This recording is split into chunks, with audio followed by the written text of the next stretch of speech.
All right, so today is Wacky Wednesday, so you can see that I have a wacky hair situation going on for Wacky Wednesday. That's going to be hard for me not to be playing with while I'm teaching. And then I also have on just like a wacky Christmas sweater. Super comfortable, but it's also not Christmas, and it's a little bit wacky, funny colors and things like that. So today, that is what I'm wearing for our Wacky Wednesday. I hope that you guys are also dressed up in your wackiest hair and clothes so that you can send us a picture and we can see your wacky outfits and kind of pretend that we're all together at school, even though we're not. So today we're going to be reading chapters 15 and 16 of Because of Winn, Dixie. Our goal for today is to focus on character traits. So Kipsters will be able to describe a character's traits using their thoughts, words, and actions.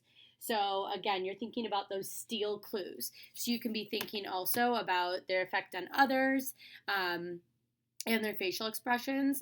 We won't be able to see those in the books today, but you can kind of still be thinking about it. So I have that on here. Character traits describe what a character's personality is like. So we talked earlier this week about character feelings. Character feelings change a lot. Your character could feel differently 1 minute to the next, right? Just like our feelings change. Character traits are who the person is as a person. Are you a helpful person? Are you a outgoing person? Are you a shy person? Those traits don't change as often. They can change over time, but usually they don't change very often. Okay? So those character traits stay the same for the person throughout. However, like I said, a character can change. Usually there's some kind of an event that would cause them to change. But today we're not talking about character change. So we're looking at the character traits, what a person is like all the time. So, in order to find the character traits, we need to think about the character's thoughts, their words, and their actions. So, just like when we're looking for character feelings, we're looking at the character's thoughts, words, and actions. Then you need to ask yourself, what do these characters' thoughts, words, and actions tell me about their personality? So, you can use your background knowledge to figure that out. If a character is constantly doing something for someone else, like helping their mom with the dishes, helping their mom with brothers and sisters, helping their mom by cleaning up. All of those things, all of those actions would show you that that character is helpful. We know that because if we were doing those things, we would characterize ourselves as helpful. If a character is always sitting on the couch, never doing their homework, always watching TV, always saying they're tired, always thinking they don't want to do anything. Those thoughts, words, and actions would tell me that character is lazy, right? So that would be the character trait I could use to describe them. Just like you would think that about your brother or sister if that's what they were doing. All right, and then finally you want to find the evidence. So you want to go back in the text and find those instances where they thought that, said that, or did that. So we're going to practice doing that today, and then we'll do an example together, and then you'll get to do it on your own. Same thing as yesterday. You have your notes here. You don't need to open this document yet because it's all following along. And then your chapters will be down at the bottom. So we're going to start with chapter 15. Once again, I'm going to read from this page, so you might notice me changing things if there's a typo in here, because this did have to be typed up. So, chapter 15. The Herman W. Block Memorial Library's air conditioning unit didn't work very good, and there was only one fan. And from the minute me and Wixie got in the library, he hogged it all. He lay right in front of it and wagged his tail and let it blow his fur all around. Some of his fur was pretty loose and blew right off of me like a dandelion puff. I worried about him hogging the fan, and I worried about the fan blowing him bald. But Franny said not to worry about either thing, that Winn Dixie could hog the fan if he wanted, and she had never in her life seen a dog made bald by a fan. Sometimes, when Miss Franny was telling a story, she would have a fit. They were small fits, and they didn't last long, but what happened was she would forget what she was saying. She would just stop and start to shake a little, like a little leaf. And when it happened, Winn Dixie would get up from the fan and sit right at Miss Fanny Block's side. He would sit up tall, protecting her, with his ears standing up straight on his head like soldiers. And when Miss Franny stopped shaking and started talking again, Winn Dixie would lick her hand and lie back down in front of the fan. Whenever Miss Franny had one of her fits, it reminded me of Winn Dixie in a thunderstorm. There were a lot of thunderstorms that summer, and I got real good at holding on to Winn Dixie whenever they came. I held on to him and I comforted him and I whispered to him and rocked him, just the same way he tried to comfort Miss Franny when she had her fits. Only I held on to Winn Dixie for another reason, too. I held on to him tight so that he wouldn't run away. It all made me think about Gloria Dump. I wondered who comforted her when she heard those bottles knocking together, those ghosts chattering about the things that she had done wrong. I wanted to comfort Gloria Dump, and I decided that the best way to do that would be to read her a book. Read it to her loud enough to keep the ghosts away. And so I asked Miss Franny. I said, Miss Franny, I've got a grown-up friend whose eyes are going on her, and I would like to read her a book out loud. Do you have any suggestions? Suggestions, Miss Franny said. Yes, ma'am, I have suggestions. Of course I have suggestions. How about Gone with the Wind? What's that about? I asked her. Why, said Miss Franny, it's a wonderful story about the Civil War. The Civil War, I said. Don't tell me you've never heard of the Civil War. Miss Franny Black looked like she was going to faint. She waved her hands in front of her face. I know about the Civil War, I told her. That was the war between the South and the North over slavery. Slavery, yes, said Miss Franny. It was also about states' rights and money. It was a terrible war. My great-grandfather fought in the war. He was just a boy. Your great-grandfather? Yes, ma'am. Litmus W. Block. Now there's a story. Winn Dixie yawned real big and lay down on his side. With a thump and a sigh, I swear he knew the phrase. Now there's a story. And he knew it meant that we weren't going anywhere real soon. Go ahead and tell it to me, Miss Franny, I said, and I sat down cross-legged next to Winn Dixie. I pushed him and I tried to get him to share the fan, but he pretended he was asleep and he wouldn't move. I was all settled in and ready for a good story when the banged and pinch-faced Amanda Wilkinson came in. Winn Dixie sat up and stared at her. He tried out a smile on her, but she didn't smile back, so he lay down again. I'm ready for another book, Amanda said, slamming her book down on Miss Franny's desk. Well, said Miss Franny, maybe you wouldn't mind waiting. I'm telling India Opal a story about my great-grandfather. You are, of course, more than welcome to listen. It will just be 1 minute. Amanda sighed, a really big dramatic sigh, and stared past me. She pretended she wasn't interested, but she was. I could tell. Come sit over here, said Miss Franny. I'll stand. Thank you, said Amanda. Suit yourself, Miss Franny shrugged. Now, where was I? Oh, yes. Litmus W. Block. Pause there. So we're going to stop and we're going to think about, we're going to stop and we're going to go back to this page. There we go. And we're going to think about this question. Based on her thoughts, words, and actions, what character trait best describes, I'm sorry, I had a typo there. What character best describes Opal? So we want to think about Opal's thoughts, words, and actions. I'm going to go through and I'm going to highlight in your text where I want us to be looking for this part of the story.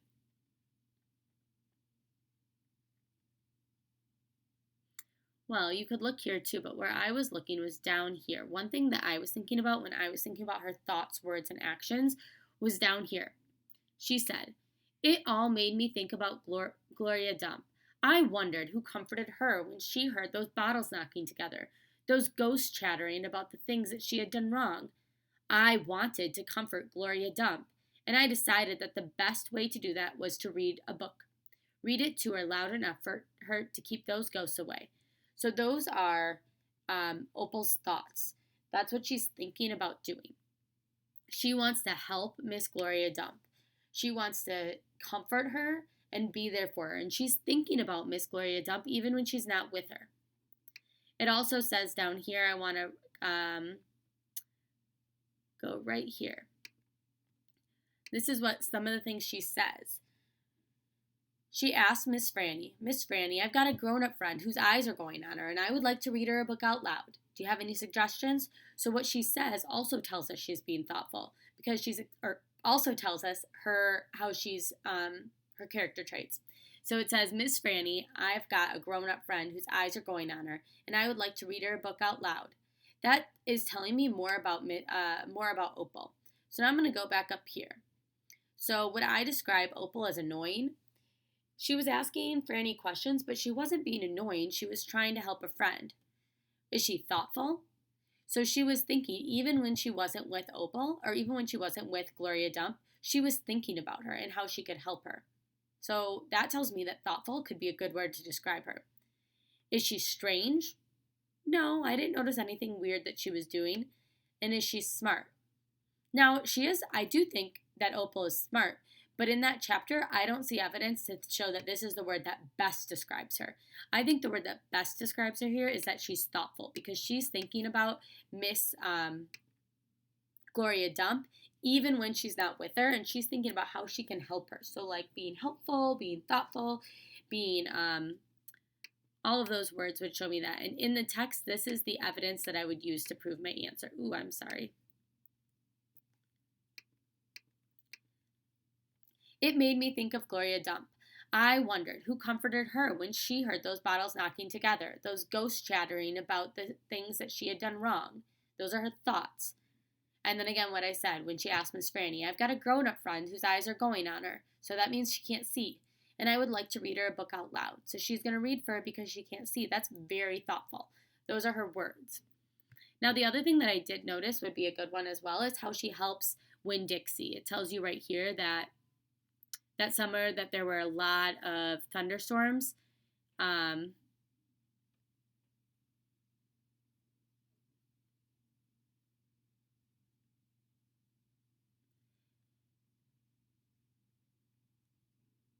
I got real good at holding on to Winn Dixie whenever they came. I held on to him and comforted him and whispered him, then rocked him just the way he tried to comfort Miss Franny.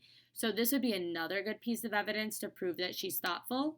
The other thing was that she was even being thoughtful up here when she was talking about Franny, that she would worry about Miss Franny when she would have those fits. So Opal is a very thoughtful character, and all of that evidence proves that. So now we're going to continue reading, and you're going to be thinking about character traits for Amanda and for Litmus. So you're going to be thinking about those two as we go through chapter 16 together. I'll read chapter 16 out loud. Litmus W. Block was just a boy when the firing on Fort Sumter occurred. Miss Franny Block was said at the start as she started on her story. I am so sorry. I'll read that again. Litmus W. Block was just a boy when the firing on Fort Sumter occurred. Miss Franny Block said as she started it on her story. Fort Sumter, I said. It was the firing on Fort Sumter that started the war, said Amanda. Okay, I said. I shrugged. Well, Litmus was 14 years old. He was strong and big, but he was still just a boy. His daddy, Artley W. Block, had already enlisted, and Litmus told his mama that he could not stand by and let the South get beat. And so he went to fight too. Miss Franny looked around the library and then she whispered, Men and boys always want to fight. They are always looking for a reason to go to war. It is the saddest thing. They have this abiding notion that war is fun, and no history lesson will convince them differently. Anyway, Litmus went and enlisted. He lied about his age. Yes, ma'am. Like I said, he was a big boy, and the army took him, and Litmus went off to war, just like that. Left behind his mother and 3 sisters, he went off to be a hero. But he soon found out the truth. Miss Franny closed her eyes and shook her head. What truth? I asked her. Why, that war is hell, Miss Franny said with her eyes closed. Pure hell. Hell is a cuss word, said Amanda. I stole a look at her. Her face was pinched up even more than usual. War, said Miss Franny with her eyes still closed, should be a cuss word too. She shook her head and opened her eyes. She pointed at me, and then she pointed at Amanda. You, neither of you, Can't imagine. No, ma'am, Amanda and me said at exactly the same time. We looked real quick at each other and then back at Miss Franny. You cannot imagine. Litmus was hungry all the time, and he was covered with all manner of vermin, fleas, and lice, and in the winter he was so cold he thought he would freeze to death. And in the summer, why, there's nothing worse than war in the summertime. It stinks so. And the only thing that made Litmus forget that he was hungry and itchy and hot or cold was that he was getting shot at. And he got shot at quite a bit. And he was nothing more than a child. Did he get killed? I asked Miss Franny. Good grief, said Amanda. She rolled her eyes. Now, Opal, Miss Franny said, I wouldn't be standing in this room telling the story if he was killed. I wouldn't exist. No, ma'am, a changed man. He walked back home when the war was over. He walked from Virginia all the way back up to Georgia. He didn't have a horse. Nobody had a horse except the Yankees. He walked. And when he got home, there was no home there. Where was it? I asked. I didn't care if Amanda thought I was stupid. I wanted to know. Why, Miss Franny shouted so loud that when Dixie and Amanda Wilkinson and me all jumped, the Yankees burned it. Yes, ma'am, they burned it to the ground. What about his sisters? Asked Amanda. She moved around the desk and came and sat on the floor. She looked up at Miss Franny. What happened to them? Dead. Dead of typhoid fever. Oh, no, Amanda said in a real soft voice. And his mama? I whispered. Dead, too. And his father? Amanda asked. What happened to him? He died on the battlefield. Litmus was an orphan? I asked. Yes, ma'am, said Miss Franny Block. Litmus was an orphan. This is a sad story, I told Miss Franny. It sure is, said Amanda. I was amazed that she was agreeing with me about something. I'm not done yet, Miss Franny said. When Dixie started to snore, and I nudged him with my foot to try to make him quit. I wanted to hear the rest of the story. It was important to me to hear how Litmus survived after losing everything he loved. And that's where we're going to stop reading today. I want you to go back, or now, when you're done listening to this, you can open up day 143 because of Winn Dixie notes, classwork, and chapters. Today you have 2 questions. You're going to ask about what character trait best describes Amanda in chapter 16. So I want you to think about Amanda's thoughts, words, and actions, and then find your evidence to prove that. And then I want you to think about what word best describes what you learned about Litmus in chapter 16. What word would you use to describe Litmus? So that is your assignment for today that you will be graded on. You find the answer and you choose your piece of text evidence. Just like always, your chapters are down here. You're going to be looking now for the second section at chapter 16. So you want to be reading through all of chapter 16 to find your evidence for those 2 questions. All right, awesome job today. We are going to tomorrow be Superhero Thursday. So be thinking about what you're going to wear tomorrow and finish your work. When you finish, you can go on Lexia and get as much minutes in as you can. I'm looking to give those shout outs again tomorrow. Awesome job. Have a good day.